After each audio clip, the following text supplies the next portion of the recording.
ബസ്സിയുടെ ബാക്കി സ്റ്റെപ്പ് നമ്മൾ ഗണപതി പഠിച്ച സ്റ്റെപ്പാണ്. 1 2 3 4 1 2 3 4. ആദ്യം വലതുകാലം ചവിട്ടുമ്പോൾ ഇടതുകൈയുടെ മുകളിൽ വലതുകൈ എടുക്കുക, നേരെ താഴോട്ട് കൊടുക്കുക. ഇത് തിരിച്ച് ഇടതുകാലം ചവിട്ടുമ്പോൾ വലതുകൈയുടെ മുകളിൽ ഇടതുകൈ വെച്ച് വീണ്ടും ചവിട്ടുക.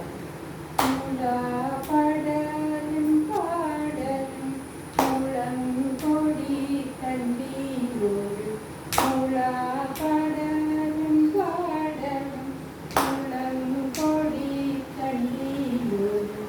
അടുത്ത സ്റ്റെപ്പ് നിങ്ങൾ പഠിച്ചിട്ടില്ല. അതായത് നേരെ നമ്മൾ ഇങ്ങനെ വിളക്കിൻ്റെ നേരെ നിൽക്കുന്നത് ജസ്റ്റ് ഒരു കോൺ ചരിയുക. ഇത് കാല് ഒന്നിച്ച് വെച്ചിട്ട് വലതുകാല് 1 2 ഇങ്ങോട്ട് തിരിയും. വീണ്ടും അതിൻ്റെ ഒപ്പം ഇടതുകാല് 1 2 വീണ്ടും ഈ സൈഡിൽ വന്നിട്ട് 1 നേരെ ഫ്രണ്ടിൽ വയ്ക്കുക.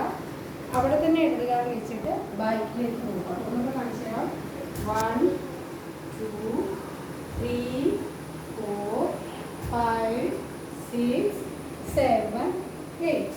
ഈ സ്റ്റെപ്പാണ്. ആദ്യം വയ്ക്കുന്നതാണ് താഴുന്നത്.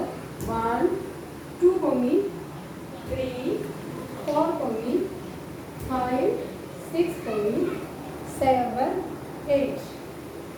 1 2 3 4 5 6 7 8. അതായത് നമ്മൾ ഒരു കോമ്പസ് വെച്ച് അത് പെൻസിൽ വെച്ച് വട്ടം വരയ്ക്കുന്നത് ജസ്റ്റ് അർത്ഥം കൊടുത്താണ്. 1 2 3 4 5 ഈ നേരെ 6 7 8.